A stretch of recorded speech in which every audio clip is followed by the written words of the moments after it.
एक ऐसी जेल जहां लोगों का पेशेंस, इंसानियत और सर्वाइवल सब कुछ टेस्ट होता है।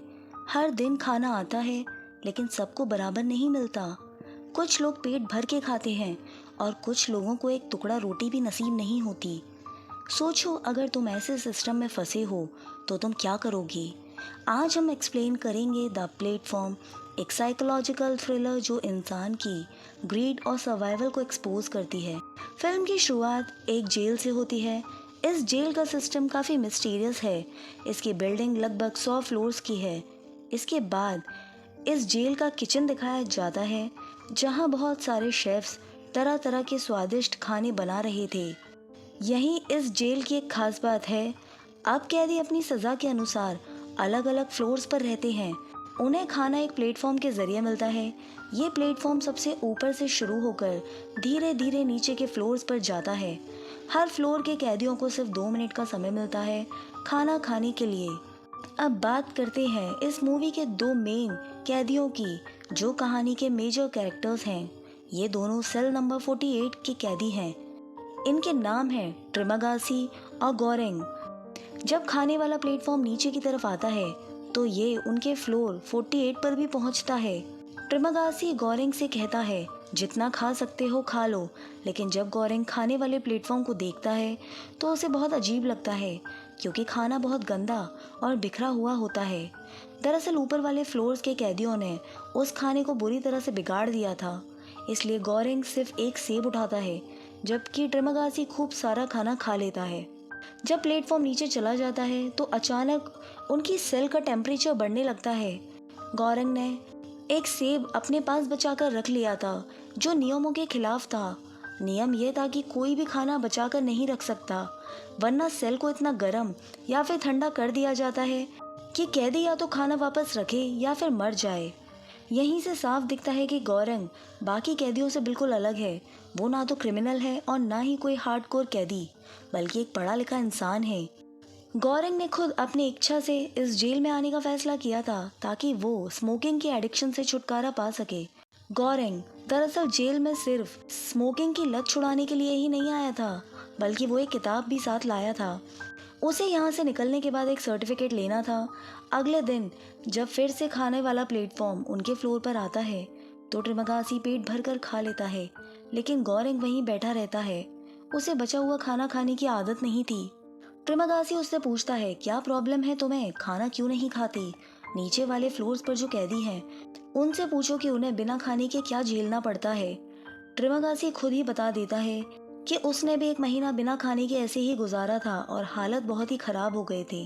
गोरेंग को ये बात बहुत बुरी लगती है कि ऊपर वाले फ्लोर्स के कैदी इतने लालची हैं कि नीचे वालों के लिए खाना तक नहीं छोड़ते। इसलिए वो उनसे बात करने की कोशिश करता है और विनती करता है, ज़रा कम खाओ ताकि नीचे वाले कैदियों तक भी खाना पहुंच सके। लेकिन ऊपर वाले कैदी बहुत ही बदतमीज़ और बेरहम थे। उन्होंने उसकी बातों को बिल्कुल नज़रअंदाज कर दिया। नीचे के फ्लोर्स पर मौजूद कैदी अक्सर खाने की कमी की वजह से मर जाते थे। एक दिन गोरेंग और ट्रिमागासी को पता चलता है कि एक कैदी ने आत्महत्या कर ली है। ट्रिमागासी गोरेंग को बताता है कि यहाँ ये सब बार बार होता है, ये इस जगह का रूटीन ही है। वो अपना अनुभव भी बताता है। उसका पहला वाला सेलमेट मर गया था और जब उसे खाना नहीं मिला तो मजबूरी में उसने अपने सेलमेट का ही मांस खा लिया था। इसी दौरान जब खाना देने वाला प्लेटफॉर्म ऊपर की ओर जाता है तो उस पर एक लड़की बैठी हुई दिखाई देती है। गोरेंग उसे पूछता है, क्या हुआ, तुम्हें मदद चाहिए। लेकिन ट्रिमागासी तुरंत कहता है, उसे छोड़ दो, ये इसका रूटीन है। दरअसल वह लड़की हर महीने यही करती थी। असल में उसका बच्चा मर चुका था और वो हर बार प्लेटफॉर्म पर बैठकर अपने बच्चे को ढूंढने के लिए फ्लोर्स पर जाती थी। इसी वजह से वो अपने सेल में किसी और को रहने भी नहीं देती थी। जब प्लेटफॉर्म उस लड़की को बैठाकर नीचे जा रहा था तो सेल 49 के कैदी उसे चिढ़ाने लगे। फिर उस लड़की ने, जिसका नाम मिहारू था, उसने उन 2 कैदियों को मार डाला। वो फिर से प्लेटफॉर्म पर बैठ गई और इसी तरह समय धीरे धीरे बीतता रहा। गोरेंग को इस जेल में 1 महीना हो चुका था। ट्रिमागासी और गोरेंग एक दूसरे के अच्छे दोस्त बन चुके थे। कभी कभी ऐसा होता था कि प्लेटफॉर्म तेजी से ऊपर की ओर चढ़ जाता था। इस वजह से ऊपर वाले कैदी अपनी भूख को थोड़ा शांत कर लेते थे, लेकिन नीचे वाले कैदी भूखे ही रह जाते थे। फिर एक दिन ऐसा हुआ कि प्लेटफॉर्म नीचे से ऊपर की तरफ चला गया और जब वो ऊपर पहुंचा तब वहां कोई भी खाना नहीं बचा था।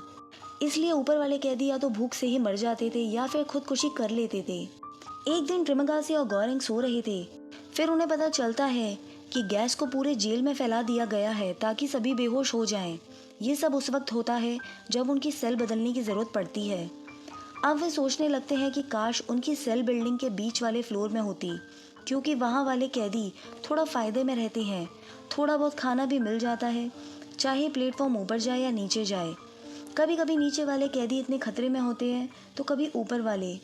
फिर अचानक उन्हें पता चलता है कि वे बिल्डिंग के फ्लोर नंबर 141 पर हैं और गौरेंग खुद को बंधा हुआ पाता है। ट्रिमंगासी उसके पास आकर कहता है, ये वो दिन है जब प्लेटफॉर्म ऊपर की तरफ बढ़ता है। जब प्लेटफॉर्म यहाँ पहुँचेगा तब तक सारा खाना खत्म हो चुका होगा, क्योंकि हम 141 नंबर सेल में हैं। अब ट्रिमंगासी गौरेंग को बोलता है कि मैंने तुम्हें इसलिए बांधा क्योंकि दिन बीतते बीतते भूख इतनी बढ़ जाएगी कि मैं पूरी तरह बेकाबू सा दिखने लगूंगा।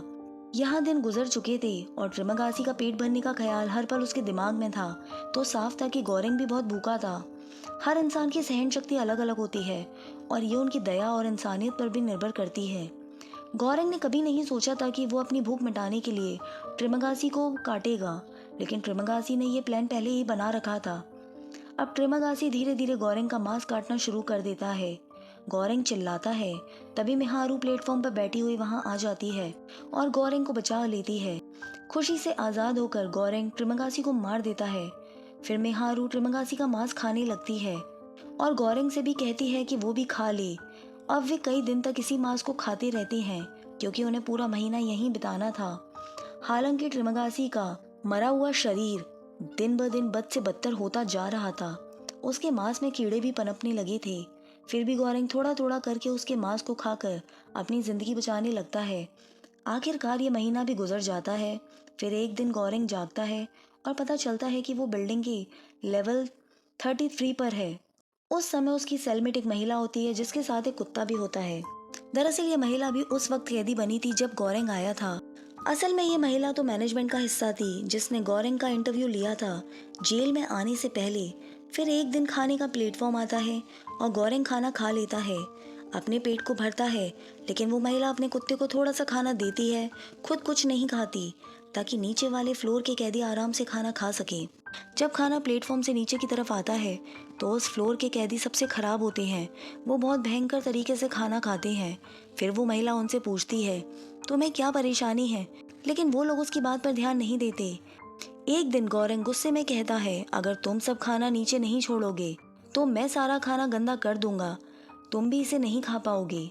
फिर नीचे वाले कैदी भी मान जाते हैं और इस तरह थोड़ा थोड़ा खाना पीछे छूटने लगता है और नतीजे में नीचे वाले कैदी भी उस खाने को खाकर जीने लगते हैं। थोड़ी देर बाद वही लड़की मिहारू दोबारा प्लेटफॉर्म पर नजर आती है। आते ही वह उस औरत के कुत्ते को मार देती है। इस वजह से दोनों औरतों के बीच जबरदस्त झगड़ा शुरू होता है। जिसका कुत्ता मरा था वो औरत गुस्से से भर जाती है और गौरेंग से कहती है, मिहारू पागल है, उसके पास कोई बच्चा नहीं है, बस दिमाग से थोड़ी बिगड़ी हुई है, इसलिए यहाँ वहाँ भटकती रहती है। वह गौरेंग को समझाती है कि उसके चक्कर में बिल्कुल मत पड़ना। यह सुनकर गौरेंग अपनी साथी औरत से पूछता है कि वह यहाँ पर क्यों आई है। तब वह धीरे से बताती है कि उसे कैंसर है, इसलिए उसका वक्त अब ज़्यादा बचा ही नहीं है। इसी तरह एक और महीना गुजर जाता है और गौरेंग का सेल नंबर बदल दिया जाता है। धीरे धीरे उसे समझ आता है कि इस जेल में सिर्फ 100 से 200 नहीं बल्कि हज़ारों फ्लोर हैं जिन्हें गिन पाना भी मुश्किल है। अब वे दोनों 202 नंबर फ्लोर पर पहुंच जाते हैं।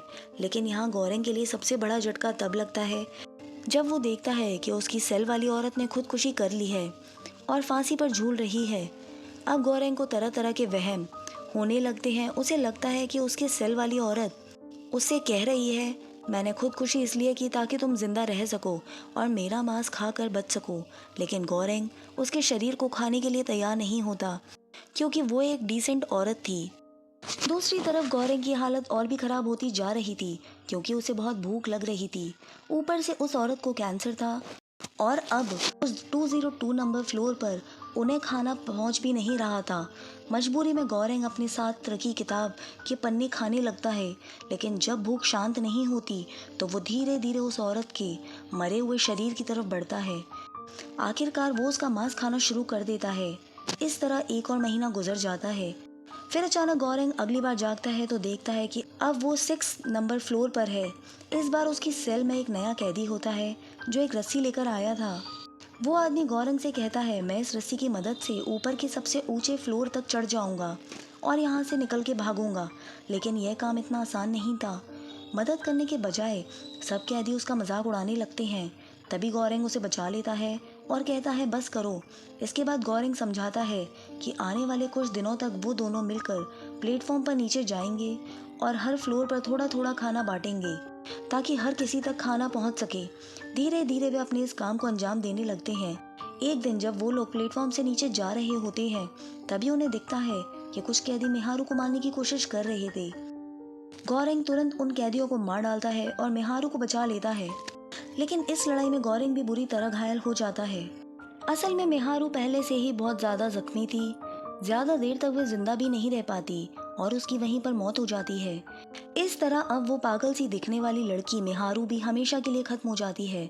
इसके बाद गौरंग और उसका साथी फिर से प्लेटफॉर्म पर सवार होते हैं और ये प्लेटफॉर्म इतनी गहराई में ले जाने लगता है जिसकी उन्होंने कल्पना भी नहीं की थी। जैसे जैसे प्लेटफॉर्म नीचे जा रहा था, गौरंग और उसका साथी सोच रहे थे कि आखिर ये आखिरी फ्लोर कहाँ होगा। तभी उन्हें नीचे एक कोठरी में बिस्तर के नीचे छुपी हुई एक छोटी बच्ची दिखाई देती है और ये बच्ची कोई और नहीं बल्कि मिहारू की बेटी थी। अब तक उनके पास खाने के लिए बहुत ही कम भोजन बचा था जिसे गौरंग के साथी ने खास तौर पर संभाल कर रखा था। गौरंग वह खाना उस बच्ची को देता है। इसके थोड़ी देर बाद उसका सेल वाला साथी मर जाता है क्योंकि मिहारू को बचाने के समय ही वो बुरी तरह जख्मी हो चुका था। आखिरकार गौरंग उस बच्ची को प्लेटफॉर्म पर बिठा देता है ताकि वो ऊपर तक पहुंच सके। अब प्लेटफॉर्म लगातार नीचे गिरता चला जाता है और गौरंग भी अंधेरे की ओर बढ़ता जाता है। नीचे जाते समय उसे अपने पहले साथी ट्रिमंगासी की झलक दिखाई देती है जो मुस्कुराते हुए उससे कहता है, गौरंग तुमने अपनी परीक्षा पास कर ली। सोच कर देखिए आखिर ये आखिरी फ्लोर कहाँ तक होगा। बहुत लोग बोलते हैं कि ज़्यादातर लोग ऐसी जगह हिम्मत हार जाते हैं, लेकिन इस मासूम बच्ची को देखो कितनी प्यारी लग रही है और कितनी हिम्मत से काम लिया। असल में गौरंग ने ये सब उस बच्ची के लिए किया, लेकिन हमें ये पता ही नहीं चलता कि वो खुद जिंदा रहा या नहीं, क्योंकि ये इमारत बहुत ही रहस्यमयी थी और किसी को भी इसके बाहर निकलने का रास्ता नहीं मालूम था। फिल्म के लास्ट में साफ तौर पर नहीं दिखाया जाता, बस इतना पता चलता है कि प्लेटफॉर्म फिर से ऊपर जाने लगता है और छोटी बच्ची वही संदेश बनकर रह जाती है और यहीं पर मूवी खत्म हो जाती है। तो दोस्तों, ये थी प्लेटफॉर्म फिल्म की रहस्यमयी और सोचने पर मजबूर कर देने वाली कहानी। आपको क्या लगता है, वो बच्ची सच में इस सिस्टम से निकल पाई या फिर सब कुछ सिर्फ गौरंग का भ्रम था? अपनी राय कमेंट में ज़रूर बताइएगा। अगर आपको ये वीडियो पसंद आया है तो इसे लाइक और शेयर करना मत भूलिए और ऐसी ही दिलचस्प फिल्मों की कहानियाँ जानने के लिए चैनल को सब्सक्राइब कर दीजिए। हम फिर मिलेंगे अगली फिल्म की कहानी के साथ। तब तक के लिए धन्यवाद।